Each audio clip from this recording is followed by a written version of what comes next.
News, एक पाऊल पुढे. एक डोळा निकामी असलेल्या दिव्यांगांना 50% अपंगत्वाचा दर्जा द्या. मराठवाडा अपंग विकास मंडळाचे आमरण उपोषण. भूम प्रतिनिधी. एक डोळा पूर्णतः निकामी झालेल्या दिव्यांग व्यक्तींना किमान 50% अपंगत्व घोषित करून त्यांना सर्व शासकीय सवलती व सुविधांचा लाभ देण्यात यावा, या प्रमुख मागणीसाठी मराठवाडा अपंग विकास मंडळाच्या वतीने भूम येथे आमरण उपोषण सुरू करण्यात आले आहे. शासनाच्या विद्यमान धोरणामुळे एक डोळा गमावलेल्या व्यक्तींना केवळ 30% अपंगत्व प्रमाणित करण्यात येत असल्याने त्यांना अनेक शासकीय योजनांपासून वंचित राहावे लागत असल्याचा आरोप मंडळाने केला आहे. उपोषणकर्त्यांचे म्हणणे आहे की एक डोळा गमावला, हक्क का गमवावा?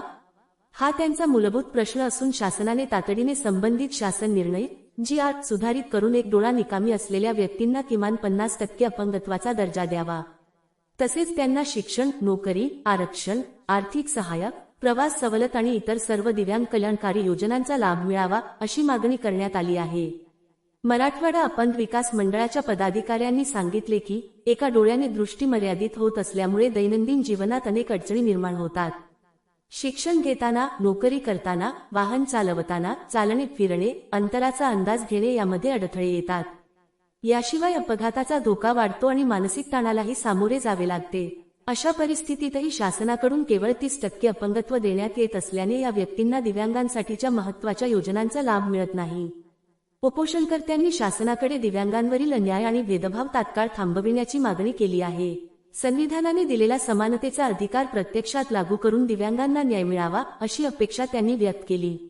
आमच्यावर दया दाखवू नका, न्याय द्या, अशी भावना व्यक्त करत हा लढा केवळ एक डोळा निकामी असलेल्या व्यक्तींचा नसून संपूर्ण दिव्यांग समाजाच्या हक्कांसाठी असल्याचे त्यांनी स्पष्ट केले.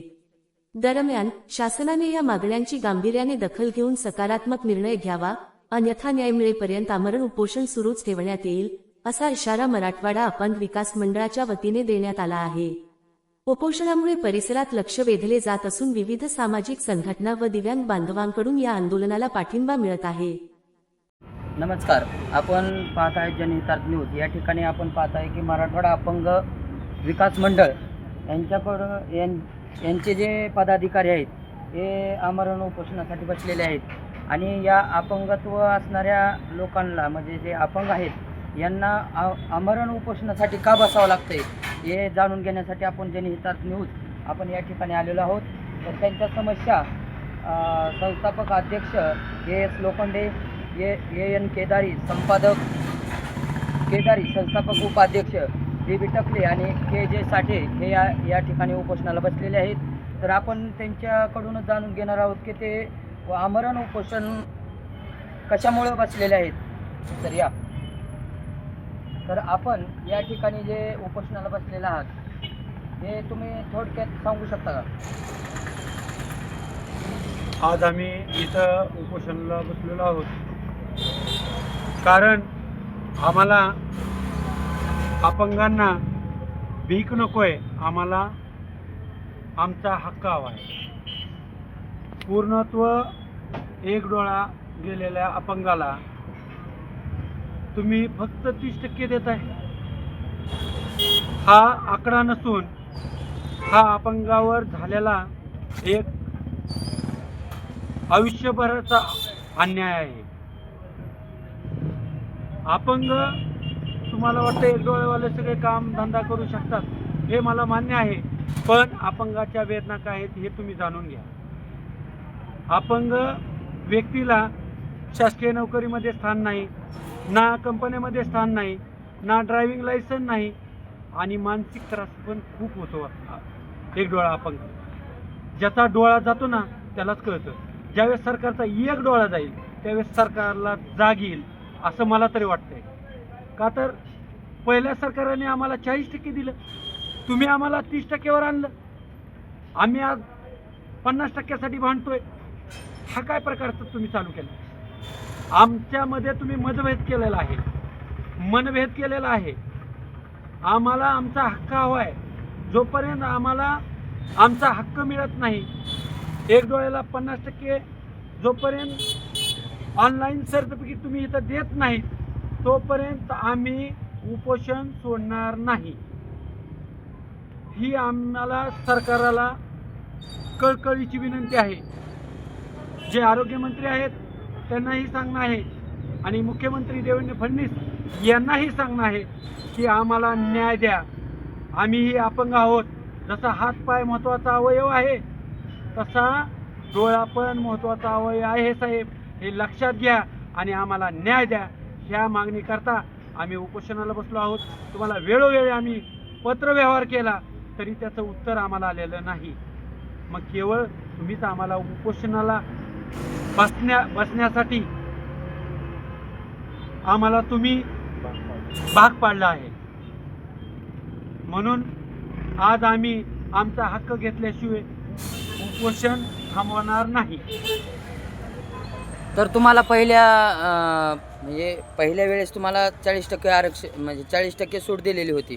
पहिलं सरकारने आम्हाला महाविकास आघाडीच्या सरकारच्या आधीपासून आम्हाला 40% एक डोळ्याला मेडिकल दिलेलं आमच्यापाशी आहेत. आम्हाला सर्व योजनेचा लाभ घेता येत होता.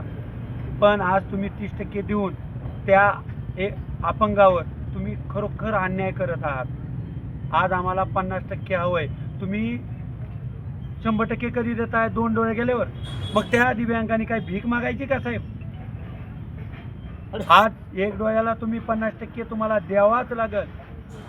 आणि जो GR आहे त्या GR सुद्धा बदल घडून तुम्हाला आणावाच लागेल.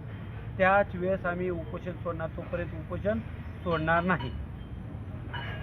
कांता जनार्दन साठे ही जी पहिलं 99 पासून मला जी 40% दिलेलं होतं सरकारने ते आता पोतून चालत होतं. पण आता जी डबल तपासणी करून जी आम्हाला 30% आलेलं आहे तर त्या 30% आम्हाला इथं काहीच त्याचा फायदा नाही. आणि दुसरी बाजू ते जर डॉक्टरकडे डबल गेलं तर ते म्हणतात की हे पहिलं डिलेट करा. मग हे डिलेट कुठं करणार आम्ही? मग ते सिव्हिलला जा. सिव्हिलला गेलं ते म्हणतात लातूरला जा. लातूरला गेलं ते म्हणतात 3 महिन्यांनी आमची मिटिंग आहे, 3 महिन्यांनी या. आता ही आमची ताकद आहे का? कुठं उस्मानाबाद, कुठं धाराशिव, कुठं काय काय करण्याची ही ताकद नाही आमची. बरं वय झालेलं 26-27 वर्षापूर्वीचं 40% दिलेलं आता आम्ही तरुण होणार का वय वाढत जाणार? ह्या गोष्टी तरी जरा तरी मराठवाडा उपाध्यक्ष आणि मला एक बोलायचं आहे, ही जी लोकांवर अन्याय झालेला आहे गोरगरिबाच्या माणसावर पूर्ण म्हणजे मराठवाड्यातले पूर्णच आहेत. तर त्या मराठवाड्यातल्या माणसांना एकच मला सांगायचं आहे, अपंगांना, दिवंगत अपंगांनी आम्ही उपोषणाला बसलो तर आमच्याकडं तुमची सामील होण्याची गरज असली तर या, ही आम्हाला सांगायचं आहे तुम्हाला. आणि महाविकास आघाडीचं सरकार असताना आम्हाला 40% दिलं होतं आणि आता ह्या युतीच्या शासनाने आमचं 10% कमी केलं आहे. आणि ही गोरगरिबाच्या अन्न पाण्यामध्ये माती टाकली त्यांनी. त्यांच्या कुठल्याही योजनेमधलं काय बॅड येते 30% दिलं त्यांनी त्या लोकांना. आणि त्या 30%वर काहीच होत नाही. जिथं जिथं अपमान होतो, हॅरेसमेंट होती. ह्याच्यामुळं आम्ही 50%ची मागणी केली. आपल्या परिसरातील बातम्या पाहण्यासाठी चॅनलला सबस्क्राईब करा, व्हिडिओला लाईक करा आणि बेल आयकॉन दाबायला विसरू नका.